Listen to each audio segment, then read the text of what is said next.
किसी न किसी रूप से इस यात्रा को किसी तरह से भी डैमेज करना था, जो ये लोग सफल नहीं हो पाए। यात्रा का जो उद्देश्य था पूरे बिहार को देने, पूरे देश को देना, वो हो चुका है। अब ये नाक रगड़ के मर जाएंगे, छटपटाते रहेंगे, कोई फर्क नहीं पड़ने वाला। उग्रवादी आएंगे, उग्रवादी जाएंगे, फिर उनको ये मार भी देंगे, ऑपरेशन ये कर दिए, ऑपरेशन वो कर दिए। चुनाव का समय है, अभी कुछ भी कर सकते हैं लोग। आप लोग भी इसी यात्रा में ही शामिल हैं? हाँ जी, कहाँ से आए हैं आप? हम लोग यहीं पटना के ही हैं। पटना से ही। आप भी पटना से ही? हाजीपुर से हैं। हाजीपुर। कांग्रेस की तरफ से हैं कि राजद की तरफ से? ना हम लोग राजद की तरफ से है, ना कांग्रेस की तरफ। हम लोग आम आदमी हैं, लेकिन यात्रा में आए हैं। आम आदमी है, यात्रा में आए हैं। तो आम आदमी क्या इस वोटर अधिकार यात्रा जो अभी राहुल गांधी ने लगभग अभी कल इनका फाइनल डेस्टिनेशन यहाँ होने जा रहा है, तो क्या लगता है कि सही में जागरूक हुआ है? क्या सही में जो आरोप लगाए जा रहे हैं इंडिया महागठबंधन की तरफ से कि वोटर चोर गद्दी छोड़ का नारा दिया जा रहा है, चुनाव आयोग पे एक बड़ा आरोप वोट चोरी करने का लगाया जा रहा है, तो क्या सच्चाई है इसमें? नारा में दम है, सच्चाई है, ये दिख रहा है। जिस तरह इलेक्शन कमीशन का पीसी हुआ, प्रेस कॉन्फ्रेंस हुआ, किसी भी प्रश्न का वो उत्तर नहीं दे सके।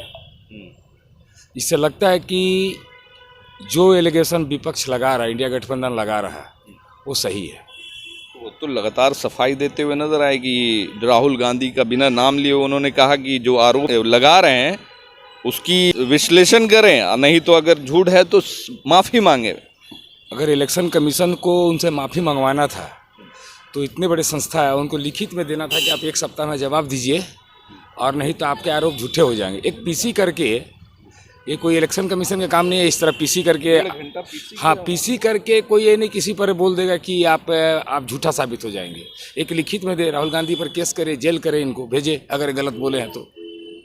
इलेक्शन कमीशन का हाथ में पावर है, अगर उन पर एलिगेशन लग रहा है तो बोले कि नहीं राहुल गांधी जी झूठ बोल रहे हैं, हम इनको कोई साबित करें, नहीं तो इन पर कार्रवाई करेंगे। ऐसा तो कुछ नहीं बोल रहे हो। इससे साबित ये होता है कि इलेक्शन कमीशन वाकई वोट चोरी में शामिल है। आम लोगों पे क्या इस वोटर अधिकार यात्रा का कुछ असर होने वाला है कि हो चुका है?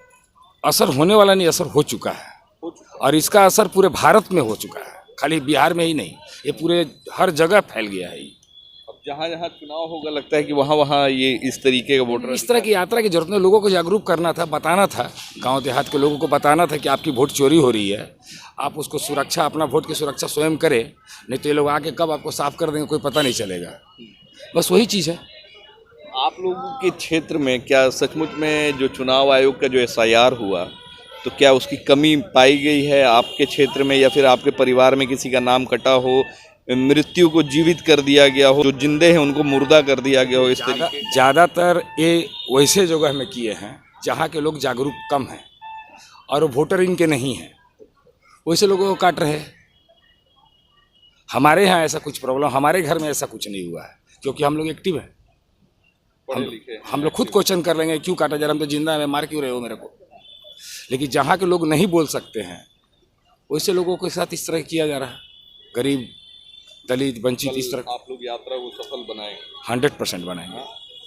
सफल बनाएंगे आप? एकदम सफल यात्रा तो हो चुका है। पिछले जो दिनों से चले आ रहा है जो यात्रा, ये तो अब अंतिम सफलता के अंतिम पैदान पे है।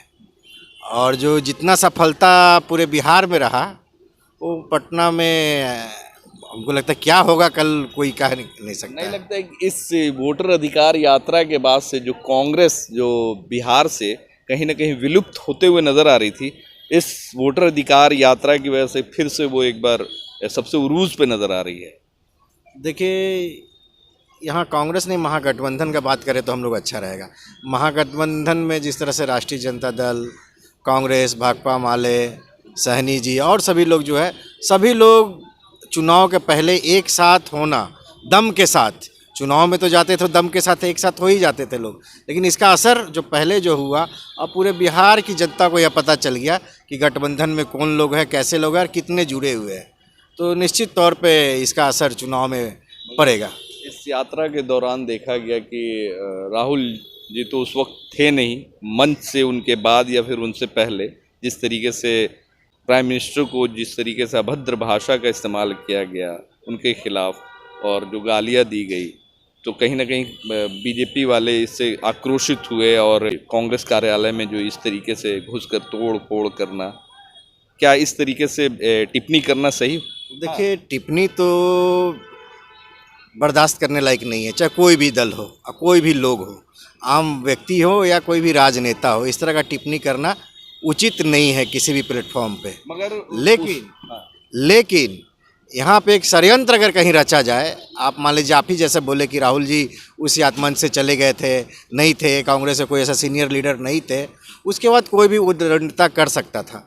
प्रशासन इसको पहचान करे और उसके ऊपर उचित कार्रवाई करे। शासन ने तो उसको गिरफ्तार भी किया है और जब वेरिफिकेशन किया गया तो वो कहीं ना कहीं बीजेपी से ही वो बिलोंग करते हुए नजर तो बस वही षड्यंत्र हो गया है ये कांग्रेस को, राहुल गांधी जी को, और यात्रा का जो सफलता का जो था उसके ऊपर सोचे कि लोग लाल मिर्चा हम लोग छीट देते हैं, विफल करने का प्रयास की। जो उसके अलावा जो है बिहार में अभी इलेक्शन है तो आतंकवादी भी आज चले आते हैं, फिर 2 दिन के बाद अनाउंस होता है कि कोई पुष्टि नहीं हुई, आतंकवादी नहीं घुसे हैं। तो कहाँ किस तरीके से देखते हैं इस चीज़? किसी न किसी रूप से इस यात्रा को किसी तरह से भी डैमेज करना था, जो ये लोग सफल नहीं हो पाए।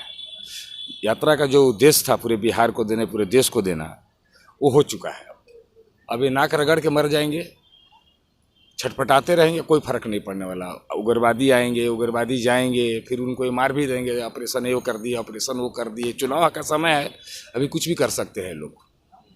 राहुल गांधी को जान चुके हैं। हाँ, लोग इनको अच्छी तरह से जान गए हैं।